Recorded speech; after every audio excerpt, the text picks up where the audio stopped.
Welcome once again. I'm Richard Fredrickson, a Channel 6 special with your mayor, the mayor of Joliet. Robert Odekirk is here with me today, and we have some information for you that we want to share. And first of all, I ought to do this. I haven't done this in a while. Good to see you. Yeah, you too. How are you? Great. Good. Let's do this, because I know it's on the minds of a lot of the folks here, and all kinds of rumors everywhere about the Chicago water and the future. So let's do a water update. Okay, well, a lot to say because there's a lot of moving parts, but we did get good news last week. We have received the Lake Michigan water allocation from the Illinois Department of Natural Resources. So we are approved to get the amount of water that we want out of the lake. And as I think it's been pretty well known at this point that we are not just going to draw water for Joliet. We have taken a regional approach. We are currently talking with about 12 different communities.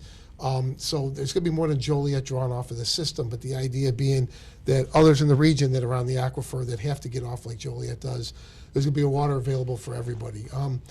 And it's a plan that was met with approval, both I think at local, at state and federal governments, that Joliet took the lead in it, but that we're not just solving the problem for Joliet. Everybody around us is involved in this in one way or another. So the allocation was a big deal. Our consultants had told us that we were going to get the allocation, so I'm not surprised that we got it, but it is a big step forward. Again, I think it's been pretty widely publicized. We have to do a number of infrastructure changes. It's not just a matter of building a new pipeline. We have to completely change locally the water from the well system that we currently have in place, including improving the water loss. To get Lake Michigan water, you can only show 10% water loss in the system. Currently in Joliet, we have about 30% water loss. It's been that way for some time.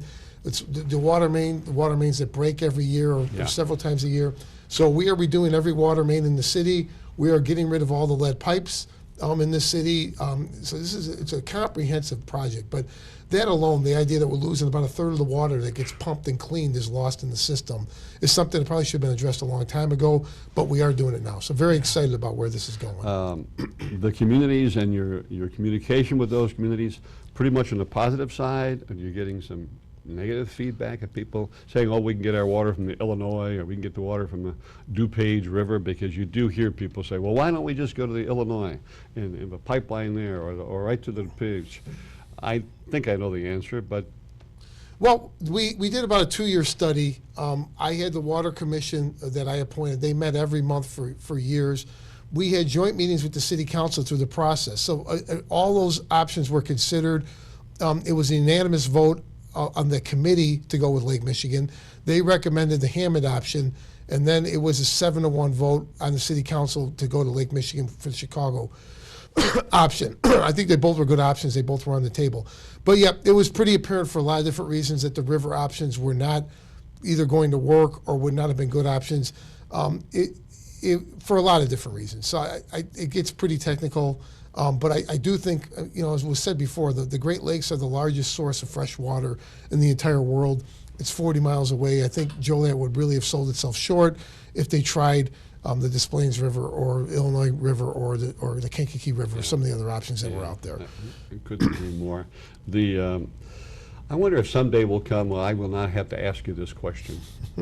Maybe next year. Let's do a COVID update.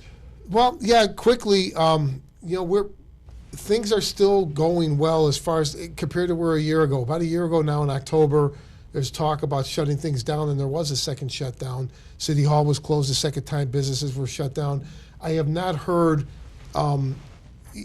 either at the local level or from the state any talk about that happening. A year ago there weren't fans of football games or baseball games. That's all still happening. All the events that have gone on there that have been scheduled, nothing's been canceled. So it would appear, although in some cases are on the rise, the death rate is not anywhere near it was a year ago.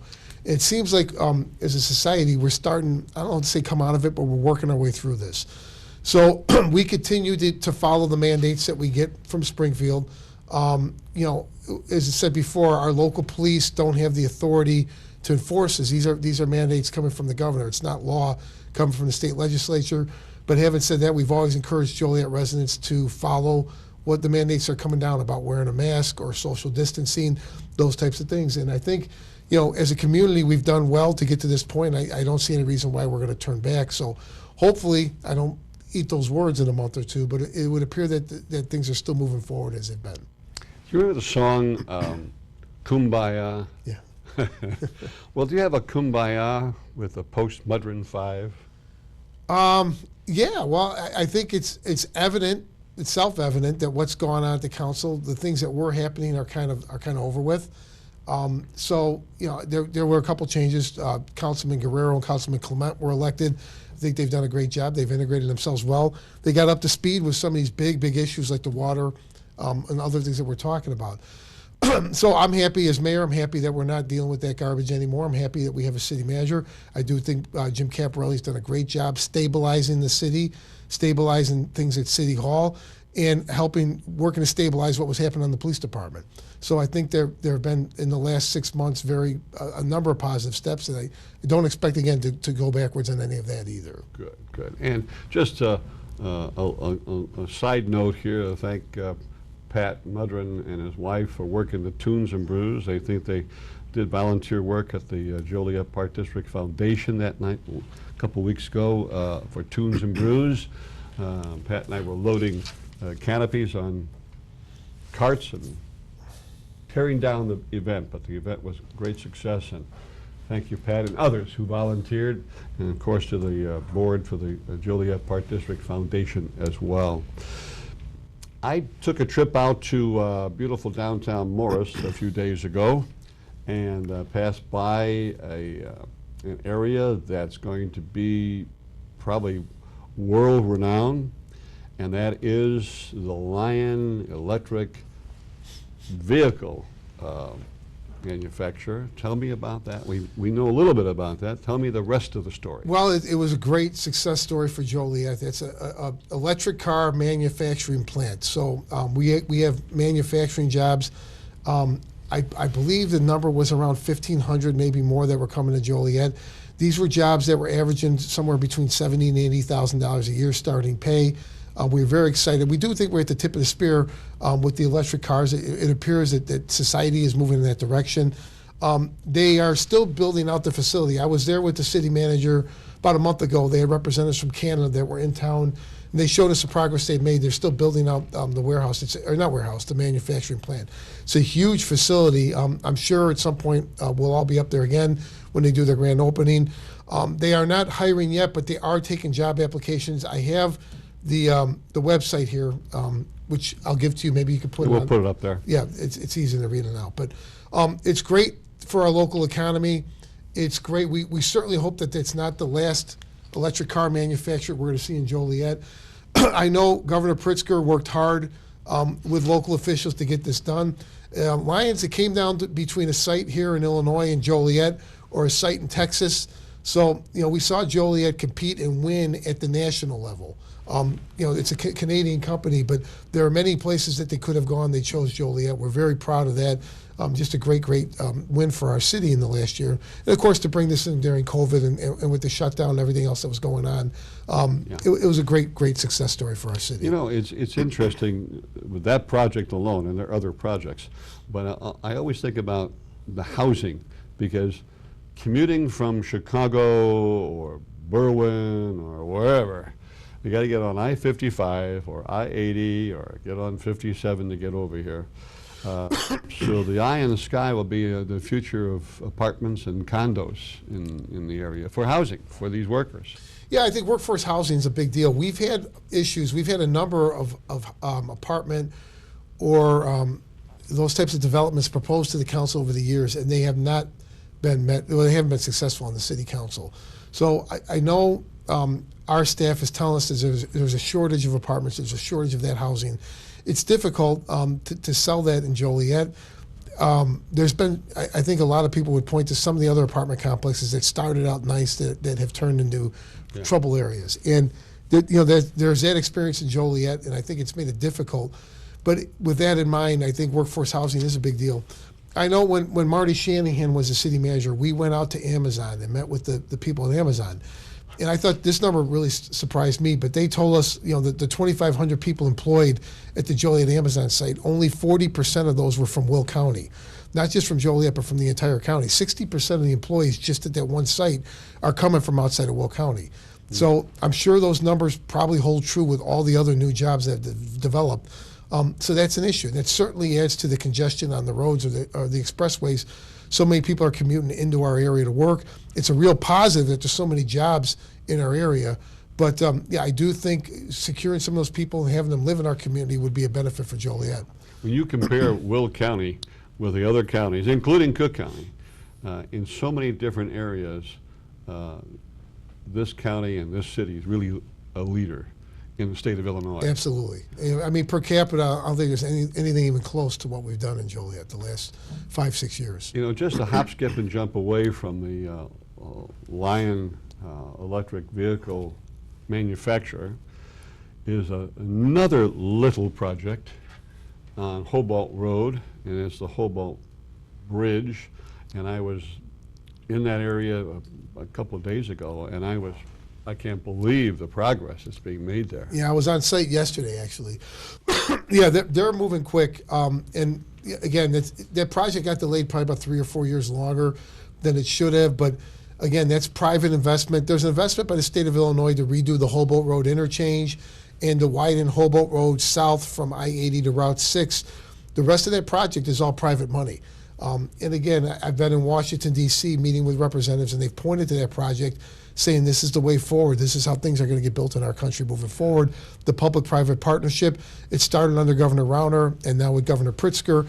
But to get an entity to invest $180 or $200 million in Joliet to build that bridge is a real statement. Again, I think a real success story.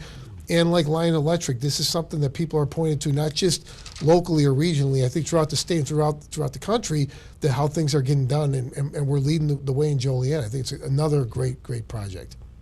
Well, let's do the umbrella of Joliet. In the umbrella, under that subtitle would be economic development. There's more going on in Joliet than even those projects. Yeah, there's always a lot to report. I have a little list, but some of the big ones, the CarMax at Route 59 in Theodore, they're moving dirt. That's good. Construction is beginning on that. Exciting one because it's happening right now. The 13th floor of the haunted house opened up this last weekend. They had a really crowded weekend. I know they did very well. That was a national company that came into Joliet, and they have leased space at the old women's prison. And to me, the whole prison project's always been exciting because that was dilapidated buildings that was sitting there abandoned. Nothing was happening. It's great to see, again, investment in the city in that part of town. And then the jobs they bring in for the young people in the city. And I know that they're going to do very well there. I kind of took a tour of that facility. Haven't gone through the haunted house. I was just going to ask you if you did that. Not yet, but no, again, real positive. To take a piece of abandoned property and see it turn into something positive that's generating money and bringing people into the community, I think it's a great thing. Yeah. There continue to be downtown businesses. The Juncture at 114 East Jefferson Street. It's a vintage clothing store specializing in looks from the 80s and the 90s.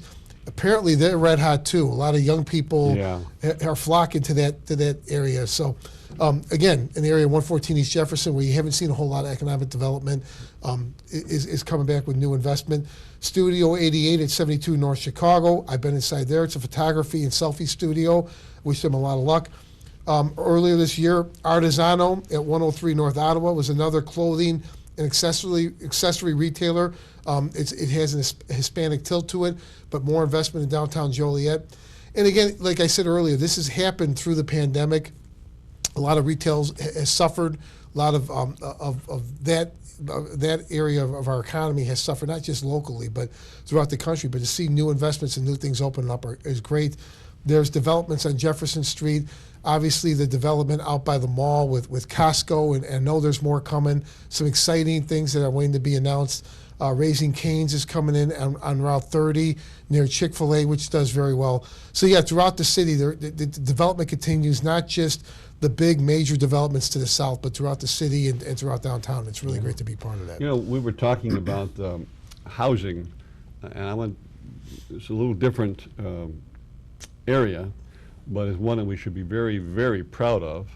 And I remember emceeing it, the very first edition was Liberty Meadows. Yes.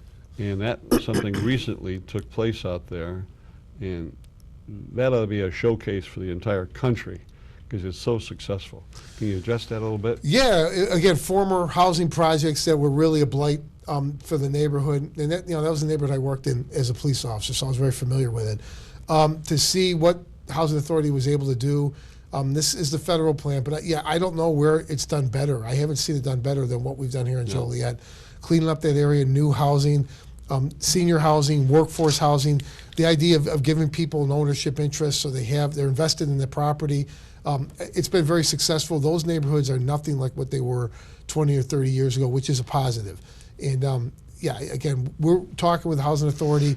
There's other projects, and we actually, with some of the COVID grants, there are some specific projects that they've applied for, working with Congressman Foster or Congresswoman Underwood to secure funding.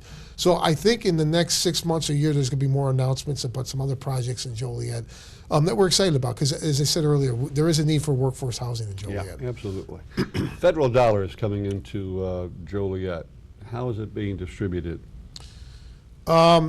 That's been a little point of contention. We received the CARES Act money last year. There's a second round of funding that's come in, and we've worked well, I think, with our federal representatives. I know Congressman Foster. These things were happening very fast, and obviously this is something no one's gone through before. So, we were given a heads up and basically told you'd have like 7 or 10 days to apply for these different things, and our staff really kicked it into gear. So it's still more of a work in progress. There has been federal dollars that came in, which shored up the budget from last year. We ended up on the plus side coming out of COVID last year, which we did not expect back in March or April when everything got shut down. We lost a significant amount of money in revenue from the riverboats, but again, with the federal funding and with some of the other areas that where revenue was up, the city came out on the right side of the ledger. So it is a work in progress. There has been some concern about how the initial CARES Act money was divided. We've spoken with county officials, and we're still working on that, hoping to work better moving forward. Yeah. Speaking of updates, Chicago Street update. What's happening with Chicago Street? Well, we're hoping, again, that was one of the projects that we looked at when we knew there was a influx of federal dollars coming, and now it could be earmarked. It had been improper or illegal for a long time for the federal authorities to do that, but now the federal government is looking at earmarks. So that was one of the projects that we definitely focused on. We did reopen Chicago Street last year in the middle of the pandemic. Speaking with retailers or people who have invested in downtown, to a person, all of them believe that reopening Chicago Street was key to re-energizing downtown. I think the City Plaza, I think the other changes that are going to happen with Chicago Street are also key. Chicago and Jefferson, Chicago and Cass are the focus of downtown. But we're seeing the investment. Again, I went through some of it earlier. We've seen it the last 3 or 4 years, and I think we're heading the right direction. I don't have a hard date about when the Plaza project's going to be done, but I do know that we are looking for state or federal dollars to help subsidize those things from happening. Yeah, and the to just extend that a bit, because my other job is with the Joliet City Center Partnership, and a lot of focus is on the entrepreneurship on Cass Street and Collins Street. The Hispanic entrepreneurs are doing phenomenal on Collins Street. You talk about a change in neighborhoods, a change in look and image that has certainly taken place in the last decade almost. It has, and I think part of that is the special service area that we extended. You know, for a long time, downtown was treated with the TIF district or the special service area, and we felt it was important to extend that south on Washington, or south on Washington or Ottawa, and then east on Cass Street and north on Collins Street to include those areas into the development. And we have seen success with some of the new developments that have come in. So I think changing maybe the view that downtown is not its own little entity, but those surrounding neighborhoods play into what's happening downtown, I think it's been positive. You know, you mentioned the Junction earlier, and I went in there on a day that was 95 degrees just to meet the young guys who are running that business. And they had customers in there, by the way. But just a block away from there, south, I believe, is going to be a part of that complex of the Joliet Gateway, and that's the bus station. Where are we at with that? Nothing new to report that I know of, other than that we are moving forward. That was the last phase of the project, the train station. Right. But the bus station and the new, it was all tied together. So they don't really have anything new other than. That's back, for the old timers, that's back where the Lions Lumber Company was. Isn't Correct, it? yes. That's where that's located? Yeah. Okay. Next time we'll have an updated report on that. I think it'll be good news by 2022, and we come back here and do that again. Great events in downtown.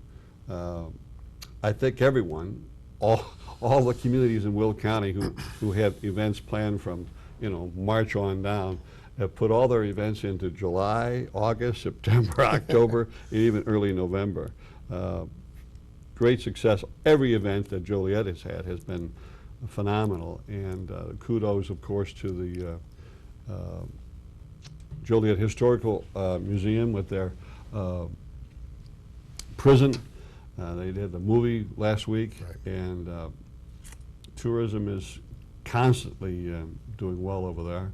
And then I don't know if you were able to be there or not, but we had the Hall of Fame at the Rialto. It was the first time the Rialto had something going on with the Illinois Rock and Roll Museum. That, I think, will be opening up toward the end of the year. And some 200 students, by the way, Mayor, are already signed up to take lessons in the lower level, which is now completed. Right. For Joliet. So there's so many different things going on. Yep. And then you said you were going to ride with Santa Claus during the Light Up the Holiday Parade. Is that rumor true? Well, I don't know if that's true. I usually march in it. What we did last year, we did the, I forgot what we called it, but Santa going back to the North Pole, Yeah. Because we couldn't do the parade. And that worked out really well, although it was pretty cold. It was a long Yeah. trip. But I know last year there was a lot of interest in doing that again, where we rode through the neighborhoods, basically wishing Yeah. Santa, going back. Right. It was done on Saturday morning. So as far as I know, unless something dramatic happens, the Light Up the Holiday Parade will happen this year. It's a great event, great family event every year. Yeah. Probably the second event we'll probably do also the following morning. So Sure, excited for Sure. it. The interim parade event manager for that is a familiar name. We brought her out of retirement. Mary Jaworski, the Joliet Chamber president, is working with us at the City Center Partnership to make that parade happening. She already has said it's going to be bigger and better and more joyful than any parade we've had in the past. So that's a day after Thanksgiving here in downtown Joliet. There's probably another half hour we could do, but Dick Schuster has to go home and take a nap. So, and the other thing about Dick Schuster, and I just want to make this public. We're talking about the Hobart Bridge and the widening of Hobart. 10 years ago, I said to Dick, we ought to buy that corner at Route 6 and Hobart Road. We ought to buy that, And he said, nah, I'm going to put a pond in my backyard instead. So there you go. Should have bought it. Dick's probably the hardest working guy in He Joliet. is. Both he and Billy, I don't know how many decades they've been doing this. I want to thank Dick and Millie Schuster for this, and thank you for your time. Thank you, Richard. And this has been an update report for you on Channel 6. I'm Richard Fredrickson. See you next time.